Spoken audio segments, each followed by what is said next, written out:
Surgeons in India are planning on transplanting a womb into a transgender woman.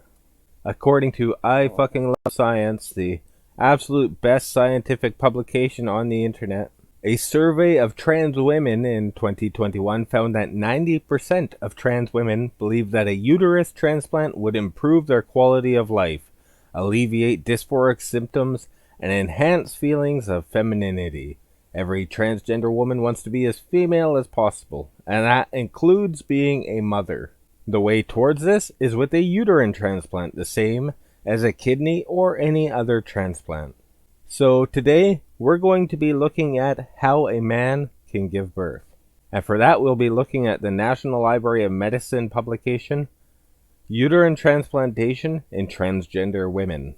Gender dysphoria, defined as the persistent discomfort with one's gender identity or biological sex, affects between 0.5 and 1.4% of adult males.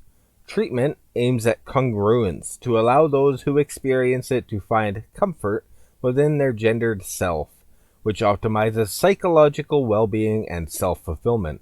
Although many experiencing gender dysphoria require partial treatment or social transition, others only find comfort following surgical intervention to change their external genitalia and sexual characteristics.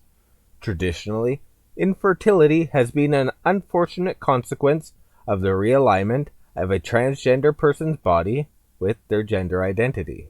Following a successful clinical trial investigating uterine transplantation, UTX, in Sweden, resulting in 8 live births so far, UTX appears to be a viable therapeutic option for women with absolute uterine factor infertility. More than 42 uterine transplantation procedures have now been performed globally, and at least 12 live births have been reported. Following these developments, speculation has escalated regarding the possibility of performing UTX in male-to-female transgender women, which would enable them to gestate and give birth to their own children. Using sperm. Ethically, the consideration of performing uterine transplantation in transgender women is primarily motivated by considerations of justice and equality. Like all women, psychological harm may arise secondary to a mismatch between reproductive capacity and aspiration. Transgender women have absolute uterine infertility, and therefore they cannot experience gestation, which may play an integral role in the expression and consolidation of a female identity, and it is considered by many to constitute a transformative experience. Legally, under the Equality Act 2010, transgender people are afforded explicit protection from both direct and indirect forms of discrimination through the characterization of gender reassignment as a protected characteristic. As such, male-to-female transgender women cannot be subjected to discrimination on the basis of this characteristic. Subsequently, if uterine transplantation becomes an established treatment option for women with absolute uterine infertility, UK and European Union legislation would make it legally impermissible to refuse to perform uterine transplantation in transgender women solely because of their gender identity. You must give them the uterus, bigot. How fucking crazy is that doctors cannot discriminate? They must treat them as a woman even though medically they're not, and the requirements, the procedures, everything is completely different, as we'll find out. Performing uterine transplantation in this population, however, raises a number of anatomical, physiological, fertility, and obstetric considerations.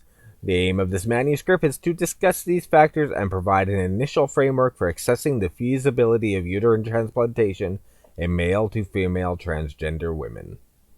Anatomical considerations. Uterine transplantation entails the transplantation of the uterus, including the cervix, a cuff of vagina, the surrounding ligamentous and connective tissues, as well as the major blood vessels to the level of the internal iliac vessels. The uterus is then placed orthotopically in the pelvis of the recipient, where it is structurally supported using the uterosacral, round and broad ligaments laterally, the bladder peritoneum anteriorly, and the vagina and perivaginal tissues inferiorly. Vascular anastomosis. Most uterine transplantation procedures performed to date have achieved revascularization through the bilateral internal iliac artery to external iliac end-to-side anastomoses. To determine the plausibility of retrieving a graft from a woman, with subsequent implantation into the natal male pelvis, the intersex differences in pelvic vascular anatomy require consideration. Fatou et al. Assessed the morphometry of the internal iliac arteries between sexes and concluded there was no difference in internal iliac artery length, with a mean length of 49 millimeters. However, the caliber of the vessels was noted to be 1.6 millimeters wider in females than in males, 6.2 versus 7.8. Although a significant funneling effect could predispose to thrombosis, this difference could be negated by anastomosing further proximally, where the vessels are similarly sized. With regard to the external iliac arteries, data from lower limb angioplasties show there is no significant difference in external iliac artery caliber between the sexes. Vaginal anastomosis. In all uterine transplantation cases performed to date, the recipient's vagina has been anastomosed to a vaginal cuff of varying length, which is retrieved as part of the graft. This restores reproductive anatomy and allows physiological excretion of discharge and menstruation, but also allows direct visualization of the cervix and access to take biopsies, which is the only reliable way to detect rejection following uterine transplantation. So they gotta take off the top of the vagina, they gotta have the cervix in there, and they gotta have a hole coming all the way up. They can't just slap a womb in you because they need to see if you're rejecting that, which is something that often happens with transplantations of any sort from a foreign donor. In the male to female transgender model, it would therefore only be possible following gender reassignment surgery, which traditionally includes orchidectomy, which is where they take off your balls, penectomy, where they take off your penis, clitoroplasty, and labiaplasty, so they give you the subsequent creation of a neo-vagina. Watch the Mr. Medicare video, I think it's probably still on BitChute, to find out how the sausage is made. The inverted penile skin flap is the standard technique for neo-vagina creation, to line a newly created space between the bladder and prostate and the rectum. However, intestine or pelvic peritoneum have also been utilized, particularly in cases with penoscrotal hypoplasia, which can be an iatrogenic consequence of feminizing hormones. I think that's what the I Am Jazz girl has, where they never really grew, they never went through male puberty, they didn't get a penis that they can use to create the neo-vagina. However, the absence of a physiologically functioning vaginal mucosa may be problematic. The vagina is lined with multiple layers of stratified squamous epithelium, the top layer of which removes adherent microorganisms by desquamation into the vaginal lumen. That means it sheds skin, basically. Vaginal epithelium also facilitates the recognition of pathogens and stimulates production of antimicrobial peptides and pro-inflammatory cytokines. These protective mechanisms contribute to the creation of a commensal microflora, predominantly consisting of lactobacilli. That's the bacteria found in milk, oddly enough. It actually eats most other forms of bacteria, as far as I know, which provides an optimal physiological environment to prevent infection and maintain pregnancy. In male to female transgender women, the pH in penile skin-lined neovaginas is elevated, owing to an inability to support the growth of acidic lactobacilli, with colonization of bacteria from skin or intestinal microfloras instead. So they're saying their neovaginas are full of shit bacteria. Following male to female transgender uterine transplantation, the presence of a skin or intestinal neovagina in the context of immunosuppression may increase susceptibility to recurrent neovaginal infections and create a hostile environment that may be incapable of sustaining pregnancy. So, to stop rejection of a transplanted organ, you've got to take immunosuppressants. And then if you've got shit bacteria in your neovagina, it's going to, if not kill you, at least kill your baby. This was exemplified in the uterine transplantation case performed in Turkey, with a recipient with an intestinal neovagina. Despite multiple embryo transfers and at least 6 early pregnancy miscarriages, she has yet to achieve a live birth. Those babies had a shitty life. Moreover, the only woman in the Swedish series to not yet have given birth following successful uterine transplantation, despite suffering at least 5 miscarriages, has a skin neovagina. Although it appears the absence of a physiologically functioning vagina is detrimental, albeit to a current unquantified extent, small numbers of live births have been reported in women with skin neovaginas, including 2 following uterine transplantation in the Swedish series, highlighting that successful pregnancy is possible. To overcome this anatomical hindrance in male to female transgender women, a uterovaginal transplant could be performed, utilizing as much donor vagina as possible, en bloc with the uterus. So they need to take the whole vag. This would be achievable using a similar technique to that employed at radical hysterectomy, with preservation of the vaginal branches of the uterine vessels.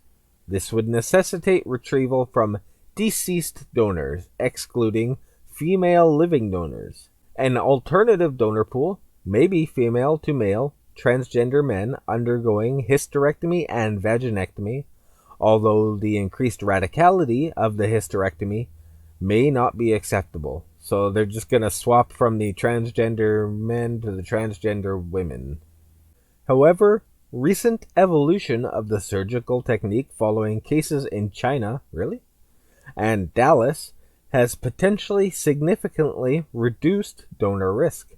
The modified technique utilizes venous drainage of the graft via the ovarian or uteroovarian veins, as opposed to the unpredictable and tortuous uterine venous plexus, which leads to the internal iliac veins. This negates the need for the complex and time-consuming uretic dissection away from the uterine veins, reducing surgical risk. Moreover, it reduces operative times from 12 hours to 4 to 5 hours, which in turn decreases potential venous thromboembolism risk. This dissection also favors minimally invasive retrieval techniques, which should enhance recovery and reduce potential morbidity further. As most female-to-male transgender men will undergo bilateral oophorectomy. What the fuck's an oophorectomy? Surgical removal of the ovaries. As most female-to-male transgender men will also undergo bilateral oophorectomy, whereas the ovaries, it would not be transplanted.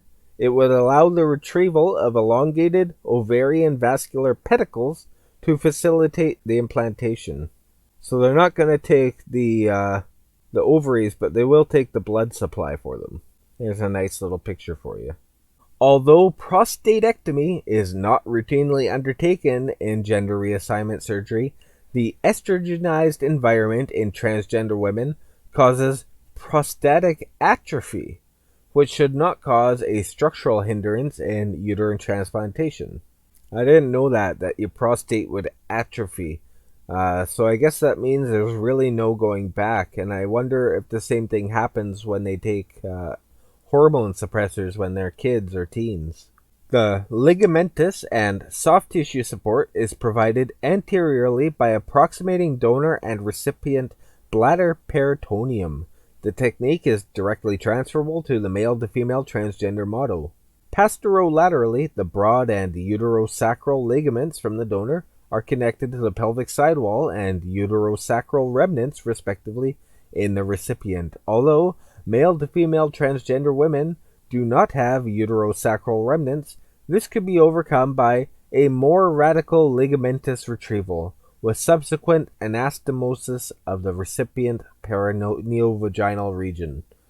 So, more radical surgeries. Of course, all in the name of equality and justice and, to achieve some natural state of well-being. I don't know, maybe I need 3 penises to feel like a real man. Hormonal factors. Exogenous estrogen optimizes the development of female secondary sexual characteristics, whereas anti-androgens such as spironolactone or finasteride minimize male features.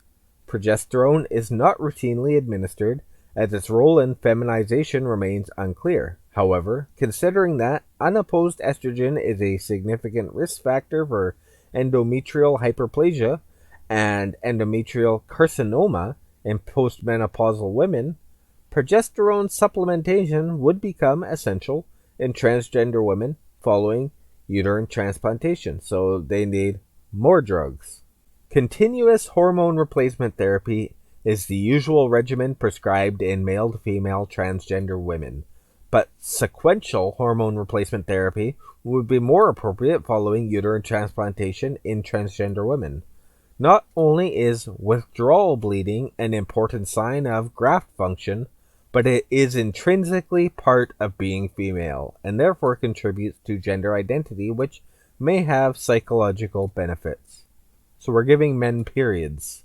Powerful new photo teaches us that women aren't the only ones who get periods. This was on Huffington Post. They wanted us to know that men are capable of getting periods too. No! Graft thrombosis is one of the most serious complications following organ transplantation, although oral estrogen was previously implicated in an increased VTE, venous thromboembolism, I'm guessing, risk in male to female transgender women. This was later attributed to the use of ethinyl estradiol, a particularly thrombogenic estrogen that is no longer in routine use. A subsequent study on 2,236 male to female transgender individuals reaffirmed this, with no additional risk of venous thromboembolism seen in those receiving different hormone therapy. I wonder how many guinea pigs they went through before they figured that out. Fertility considerations.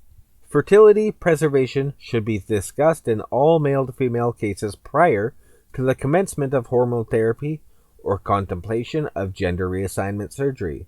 Male to female transgender women can preserve their fertility prior to transition using sperm cryopreservation, Using sperm. with subsequent in vitro fertilization or uterouterine insemination in a female partner or surrogate. So, using sperm. Sperm.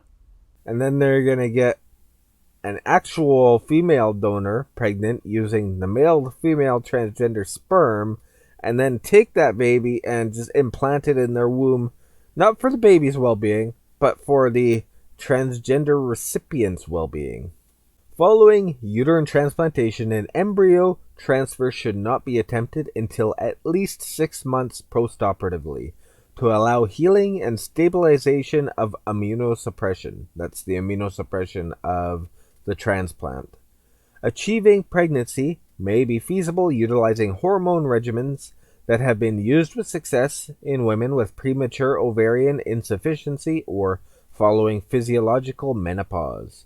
Following the withdrawal bleed on sequential combined hormone replacement therapy, estrogen supplementation should be commenced to stimulate the endometrium. That's the inside of the womb, the thick layer that is shed during a period. Once over 7 millimeters in thickness, progesterone should be supplemented to maintain the endometrial lining for implantation. A single embryo can then be transferred into the uterus. Multiple embryo transfers should be avoided, owing to the additional risks associated with multiple gestations. This is all sounding very healthy, right? All women should have previously undergone orchidectomy, removal of the testicles, with resultant low testosterone levels. However, if anti-androgens such as finasteride or spironolactone are being taken, these should also be stopped in advance of fertility treatment owing to their teratogenic potential. Teratogenic being a factor which causes malformation of an embryo. Obstetric considerations. Male pelvises differ from their female counterparts to an extent that they can be used to determine gender at autopsy. Well, that just sounds like transphobic bigotry to me. This dimorphism, more bigotry, has evolved as a consequence to sex-specific selection pressures. Natal males need a pelvis suitable for bipedal locomotion, whereas female pelvises must also accommodate a fetus during pregnancy and be adequately capacious for childbirth. Although most skeletal measurements are larger in males than females, the true pelvis, bigotry, of the female has evolved to be larger and broader. This dimorphism is most marked at the antero-posterior diameter of the pelvic inlet and the transverse diameter of the midplane between the ischial spines and the transverse diameter of the pelvic outlet. So they got bigger holes, bigger opening in their pelvis.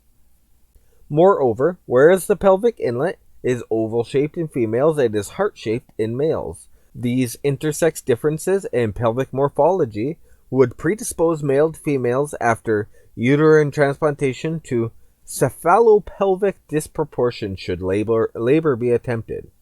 However, as the requisite mode of delivery in women following uterine transplantation is cesarean section, owing to the concerns regarding the medical strain of labor, this should also be the case in male to female transgender women. So, how many damn surgeries is it going to take to get this fucking baby born? Sexual dimorphism arises predominantly due to the outcome of gender-determined autosomal genes, which are regulated by sex-specific hormones and influenced by hormone receptor sensitivity. This dimorphism has been demonstrated in the pelvis, where, despite similar growth patterns through childhood, it is not until puberty when the growth trajectory increases in females, and not until the late 20s when the pelvis attains the most favorable obstetric dimensions. As such, if male to female transgender women undergo hormone therapy at a young enough age, they may develop similar pelvic morphology to natal females. Although there has been no evidence in the context of male to female transgender women, the opposite effect has been demonstrated in female to male transgender men, where a biometric analysis of pelvic characteristics after the onset of hormone therapy revealed evidence of masculinization. Conclusion. Despite a number of anatomical, hormonal, fertility, and obstetric considerations that require consideration, there is no overwhelming clinical argument against performing uterine transplantation as part of gender reassignment surgery.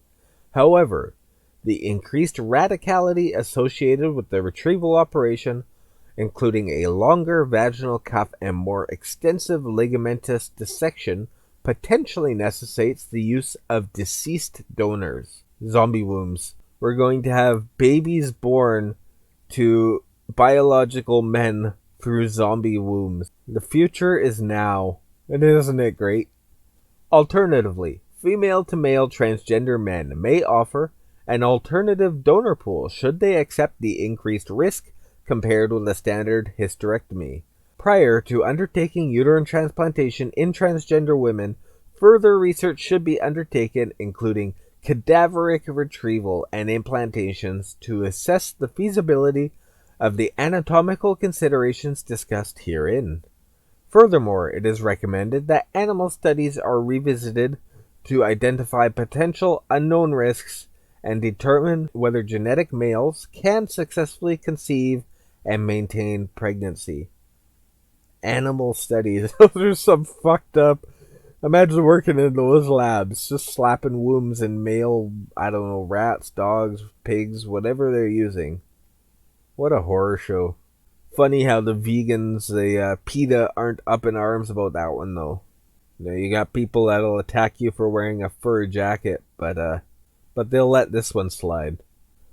The reproductive aspirations of male to female transgender women deserve equal consideration to those assigned female at birth. That's a hard disagreement for me. And, subject to a feasibility being shown in the suggested areas of research, it may be legally and ethically impermissible to not consider performing uterine transplantation in this population. So, let's review. To make this all possible, you've got to take androgens to suppress your gender, hormone replacement therapy to make you more female. You've got to have a neo-vagina carved out. See how the sausage is made. You've got to take the womb, vagina, and all sorts of ligaments from a dead body, put it in your body, take immunosuppressors to suppress rejection. You got to do something to get the bacteria and to get a hole up there that you can take samples from, that you can remove discharge and waste from. Then you've got to take progesterone and estrogen in the right cycles to generate the uterine lining. You've got to get an actual woman's egg fertilized, presumably with your own frozen sperm. Using sperm. Then you get that embryo implanted into your undead Frankenwomb through your neo-vagina, I would suppose. And then you need a C-section at the end of it to remove the baby from the zombie womb, because it doesn't work well enough to give actual birth. And all of this at an increased risk to the baby, just to satisfy the wants and needs of the male to female transgender person who has equal considerations to somebody born a female. And all of this in the name of justice and equality and ethics. And that, ladies and gentlemen, is how a man gives birth. Tell me what you think down below.